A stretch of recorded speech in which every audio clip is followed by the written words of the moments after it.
What's going on, everybody? It's Matt with you here today, and if you can't tell, or if you're not watching the videos right now, we are in Hawaii. You can see the mountains behind me there, and today on the podcast / video, I want to talk to you guys about traveling with diabetes. I've spent the last 10 years pushing the limits while identifying trends and patterns in my type 1 diabetes management. Follow along as I learn, apply, and share the fitness, nutrition, and lifestyle strategies that I've learned from diabetes experts around the world. The real question is, how can we live fearlessly with diabetes while maintaining stable blood sugars? This podcast is here to give you the answer. My name is Matt Vandervecht, and with my co-host Ali Abdul Karim, we welcome you to Pardon My Pancreas. So, traveling with diabetes, right? I mentioned we're in Hawaii. It's a slightly different time zone. And we've been enjoying our time out here. I'm going to show you a little bit of our view if you're watching on YouTube and show you what we got going on. We're staying on the North Shore, which has been incredible, as you can see. And it's a little bit loud, so you can't hear me super well. But that is the North Shore. It's been a bit of a journey with blood sugars. A little bit of some difficulties, some extra precautions, some extra planning. So I'm going to talk to you guys today about that and explain a little bit about the steps that I take, how I pack, and what goes into all of this. So first, for those who are watching, and I'll explain it for the podcast, don't worry, we got a little bit of my supplies. This is my carry-on bag. I've got my Dexcom sensors. I've got 3 more than I need, actually 2 more. I just switched it out today. We got extra transmitter. I had to change that today. That's not fun, taking transmitters through security. They get all weird at the airport. We've got glucose tabs, we got glucagon, we got extra sugar, almonds, we got pen needles, we got all sorts of stuff. And essentially, my entire carry-on has to do with diabetes. And you know what? I'm gonna wear a lei for this, because why not? I'm in Hawaii, right? So I'm gonna hop in, relax, have a seat in bed. And yeah, so we are in Hawaii. And through this trip, my blood sugars have been perfect. Amazing. But hear me out. Yes, they've been in range this entire time. Yes, it looks amazing on my Dexcom CGM graph. But what you may not know is that I've been snacking nonstop, right? I've been eating all day and all night, every day, because of one key factor. A severe increase in activity. We've been bouncing around doing tons of stuff, seeing the sights, taking tours, going on hikes, swimming in the ocean, right? All sorts of stuff. But with an increase in activity comes an increase in insulin sensitivity. So I am used to having about one workout a day, about 45 minutes to an hour, and I go back to my office, right? I work from home, and if I have high blood sugars, I'll go for a walk. But outside of that, there's not a ton of activity throughout my day outside of the gym. And as a result, when I introduced a lot more activity, i.e. hiking through Hawaii in a hot, humid environment, I saw an increase in insulin sensitivity. I saw a lot more blood sugar drops, right? And so as a result, I've had to bring snacks everywhere I go, which part of it's kind of fun because I get to eat all day long. And I hate using this word, but I feel quote unquote normal, right? I get to snack throughout the day without taking an injection or a bolus. But on the other side of things, it makes things like hiking and shark cage diving and snorkeling a lot more difficult because I have to constantly be consuming extra food if my basals and boluses aren't set up correctly. So what I've also done since being in Hawaii is I think on day 2, I made a change to my basal rates. And day 3, I made a change to my bolus rates. And because of this, I've been able to reduce my snacking because I've been more in range and I've acclimated to what I needed to be for my settings. Now, of course, not everyone's comfortable with this. Not everyone has the go-ahead from their doctors to make these changes in their insulin regimen, right? In that case, I would suggest talking with your doctor beforehand. Remember, I am not a doctor, okay? This is not medical advice. This is my experience. So we hopped into Hawaii. I noticed I'm going low, or I'm dropping. I never actually went low, which is cool. I've been in the 70s quite a bit, but 70s, 80s, 90s, which personally I prefer to be over 100, but that's all right. 70s, 80s, 90s, still not technically low. Snacking all day long, and I noticed that I needed a lot of snacks. I would have probably 20, 30, 40 grams of carbohydrates in between meals just to stay stable, because it's extra hot, which for me drops me a lot. It's humid, again, drop. More activity, drops. So with all of these different factors coming into play, I had to consume a lot of extra carbs, which to me, after a few days, I told you it was day 2, day 3, I knew I needed to make a change in my insulin delivery. So I made the change in my pump, right? I set temporary basals, and if you're not on a pump, you can just change your Lantus or your Tresiba, whatever your long-acting insulin is, and make those changes if you have the go-ahead from your doctors, if you feel comfortable doing that. But since then, I've reduced my need for snacking, which is nice. I can focus on just enjoying playing around in the ocean and going for walks, going for hikes, enjoying the environment. And the biggest message that I want to send home with you guys today is to not let diabetes get in the way of your vacations. And now I was tempted those first couple of days when I was seeing a lot of drops, I was tempted to just hang around the house and not worry about going on these long hikes, right? And to not worry about going into the ocean, taking a boat out into the middle of the ocean where I wouldn't have access to anything else, right? I only had what I brought in my backpack. Now, of course, I made sure I loaded my backpack up. I had juice boxes and glucose tabs, and I have my glucagon always, so I'm prepared, right? But I knew that I had enough supplies with me to take care of any load that was going to come around my way. And as a result, I was able to go shark cage diving for the first time in my life. And that's something I've wanted to do for many years. We tried doing it in South Africa, but it was just didn't work out. And it was incredible. And I got to experience that. And it's because I didn't let diabetes hold me back from going out on a boat miles off of the shore that I was able to experience that. So my first encouragement to you is do not let diabetes hold you back. My second encouragement is don't put yourself in stupid situations, right? Don't go on that boat without sugar. That would be stupid. I didn't go low out there, but had I gone low, miles offshore, it would have taken a lot of time to get back to shore. And if I was severely low, plus time to get back to shore, I could have been in a very dangerous scenario. So my encouragement to you, actually this is more of a rule of thumb, you need to bring sugar everywhere you go. Be prepared, bring your blood sugar tester, right? Bring the supplies you need, but don't let it hold you back. So I mentioned that I had to change my boluses, my basals, and once I was able to find my new kind of routine, then it worked out great. Like now I've adjusted those basals to be able to go on hikes. We just got back from an hour-long walk along the North Shore. It was beautiful. My wife and I got to watch some surfers do some amazing moves. It's a weird way of putting it, but they were shredding. It was super cool to watch them. A couple guys got barreled. And these are experiences that I'm going to have with me for the rest of my life. And I do not want to be held back by my diabetes. I don't want you to be held back by your diabetes.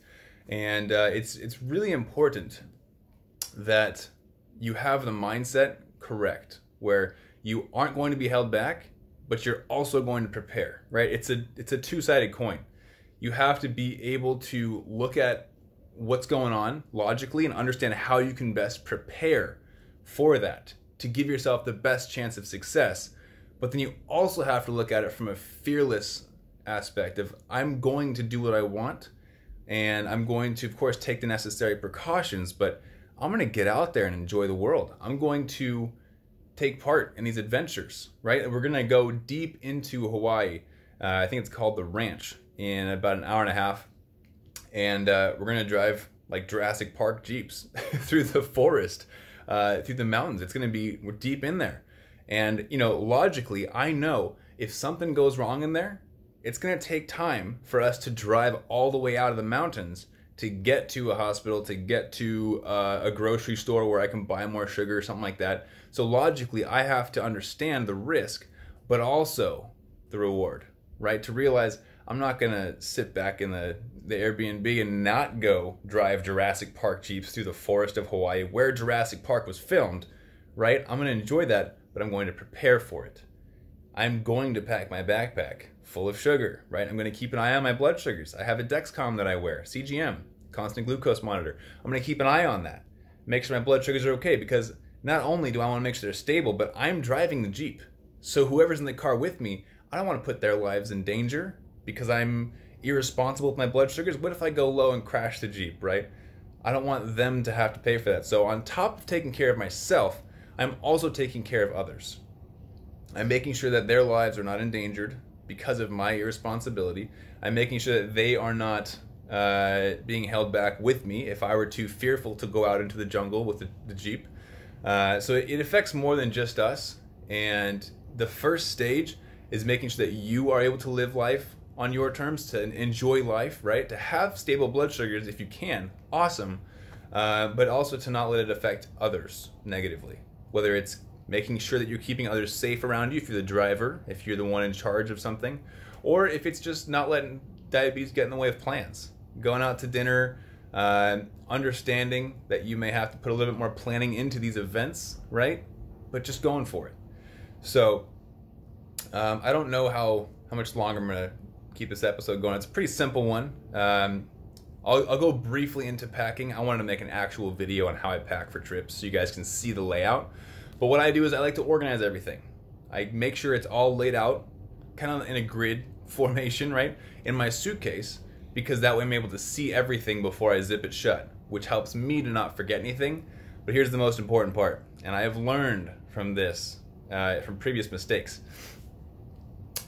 Do not pack anything that you need or could need in the next 7 days in your checked luggage. Do not. There's a job I did recently. Actually, it was not recently. It was a number of years ago. That was the wrong term. A few years ago, I flew into Paris, and then from Paris, I flew to South Africa. When I got to Paris, they let me know they lost my luggage. Guys, guess what was in my luggage that I had checked and that they lost? My insulin. My insulin was lost. I sat in the airport for 3 hours praying, hoping that they would bring my luggage through. Somehow it would get through, until I got notified they forgot to bring my luggage. It was still in San Diego, California, and I was in Paris, France. You think I felt great about that trip, knowing that my insulin was all the way back in the United States? No, terrible. I was in Paris for 2 days, and I flew to South Africa. Guess what? New problem. Now, not only was my luggage left behind in California, but they're going to ship it to Paris, where I am not going to be any longer. Oh boy. So then I had to tell them to forward it from San Diego to Paris to South Africa and pray they understood these instructions, right? Because I get to Paris and they speak enough English, but it's not amazing. And hoping my bag is going to show up in Africa, because it's not only it's got my insulin, it's got my clothes, it's got my toothbrush, right? It's got everything, because this was a month-long trip. And I'm like, great, I have my carry-on, and that's it. I have enough insulin to get me through like 3 or 4 days. I only had 1 or 2 pens with me because I was on multiple daily injections at the time. And eventually, in Africa, I kid you not, it was 7 days later, they delivered my bag. I got the call, said your luggage is here, we found it, and it's been delivered. At this point in time, though, I had already had to go to a hospital and get new insulin in South Africa because I didn't have any more insulin. I had run out. So, let that be a lesson to you. Learn from my mistakes.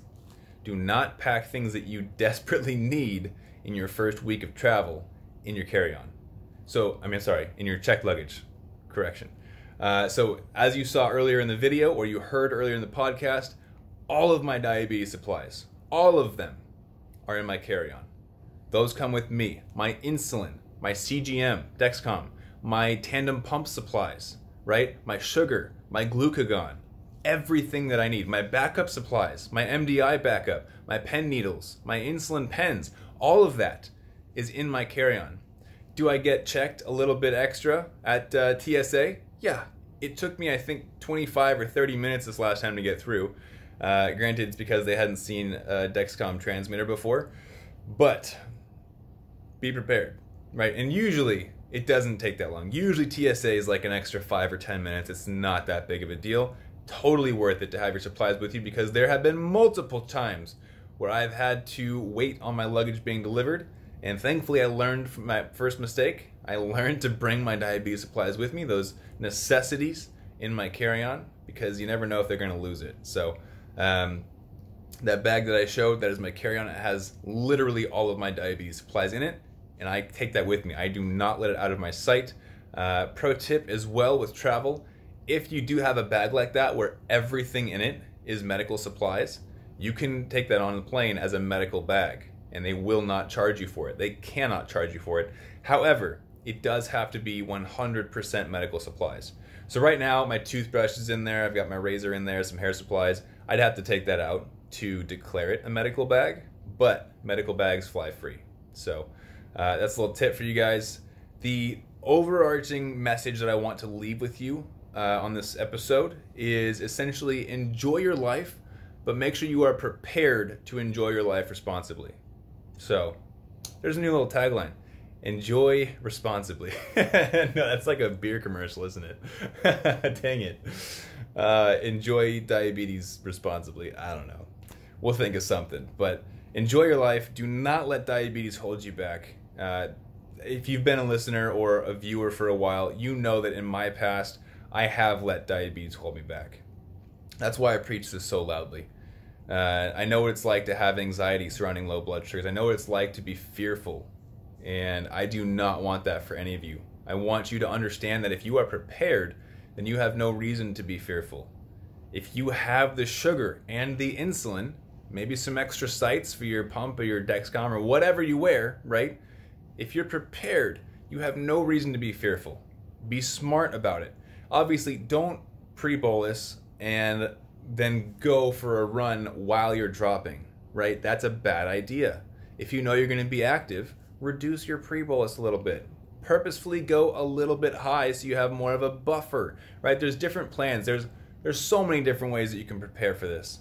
But take some time, prepare, use logic, but enjoy your time. Enjoy yourself. I mean, I'm looking out at the mountains right now, and I'm in unbelief at how beautiful it is here in Hawaii. To my right is the mountains, to my left is the North Shore. I am stoked to be here, and I can say that I'm a surfer. I'm a San Diegan. But this would not be possible if I let diabetes run my life, right? I'd still be in San Diego, which San Diego's not bad either, but don't let diabetes hold you back. Do what you got to do, prepare, take the right steps, right? I changed my temporary basal rates, I changed my bolus rates, I brought food with me everywhere. I was snacking throughout the day because I knew I would be dropping and going low those first couple days with the increase in activity, right? Because we went from shark cage diving to then go to a different beach to snorkel. Then we went hiking. Like, we do all sorts of stuff. I knew with the increase in activity, I might see some more lows. And I was ready for it. So that is my encouragement for you today. I'm going to sign off with that. Be prepared, enjoy your diabetes responsibly, and get out there, have fun. You don't have to be completely fearless, but do not live in fear. That's my golden nugget for you guys today. So I'm going to get back to my trip. I hope you guys are having an awesome day. And let me think. We got some exciting stuff coming up for you guys. So we're in December right now, and we got some fun stuff planned for the new year. We teamed up with some medical professionals, some nutrition professionals, and a fitness professional. And we created something really sweet for you guys. And I'm excited to share it with you. I believe it's coming out January. So keep an eye out for that. Keep an ear out for that. It will be coming up shortly. But in the meantime, if you want to be the first to know about that, it's going to be an amazing resource. Drop your email at membership.ftfwarrior.com/waitlist-opt-in. That's a super long URL. I think that's it. You know what? I'm going to change it. Just go to membership.ftfwarrior.com, head there, and enter your email. So last time, go over, drop your email at membership.ftfwarrior.com, and you will be the first to know when that new little mini course launches, and it's going to be an incredible asset. Guys, we've been working on this for over a year now, and there's some really, really cool people involved, and I cannot wait to share it with you. So have an awesome rest of your day. Go drop your email over at membership.ftfwarrior.com, and I will see you guys in the next episode. Keep up the fight.